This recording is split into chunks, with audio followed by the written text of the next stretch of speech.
Операциите за оголемяване на бюста с гръдни импланти са сред най-желаните от естетична гледна точка сред нашите пациенти.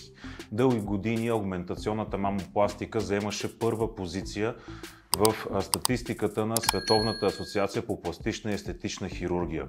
Към момента е на втора или по някои данни на трета позиция, но все още това е една от най-желаните операции от дамите. Най-общо казано са ни познати два вида гръдни импланти, говорейки за форма на импланта. Имаме кръгли импланти, имаме и анатомични или къпковидни импланти. Различните импланти имат различни показания при дадените пациенти. Например, пациенти, които имат малко или минимално количество подкожна масна тъкан в областта на гръдният кош и гърдите, не са подходящи, гледайки чисто естетичната визия, за кръгли импланти, тъй като ръбовете на импланта са много видими и на практика си личи, че това е протеза. При тези пациенти е доста по-подходящо и гоним максимално естетичен вид по този начин, ако поставиме анатомични импланти, тъй като те имат характерна форма, наподобяваща женската гърда и тази извивка и този плавен преход в деколтето, който повечето пациенти, които търсят естествен резултат, искат да получат. Известни са ни няколко метода за поставяне на гръдни импланти, визирайки достъпът, който е предпочитан от даденият хирург.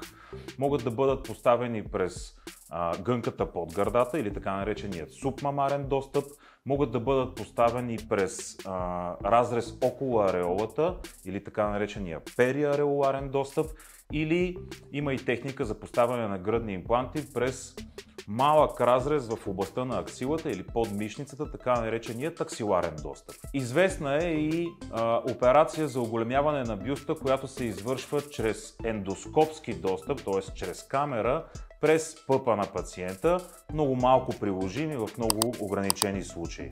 Предпочитаният от мен достъп е субмамарният достъп или през разрез в гънката под гърдата на пациентката.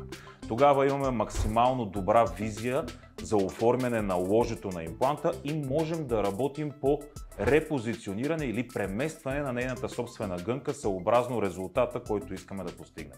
В FreeShape Clinic предлагаме индивидуален подход към всяка една пациентка, желаеща да промени формата или обема на бюста си. Заповядайте на консултация с мен, доктор Денков, за да ви обясня всичко около поставянето на гръдни импланти и да го съобразим с вашите индивидуални особености. Аз съм доктор Денков, вашия пластичен хирург.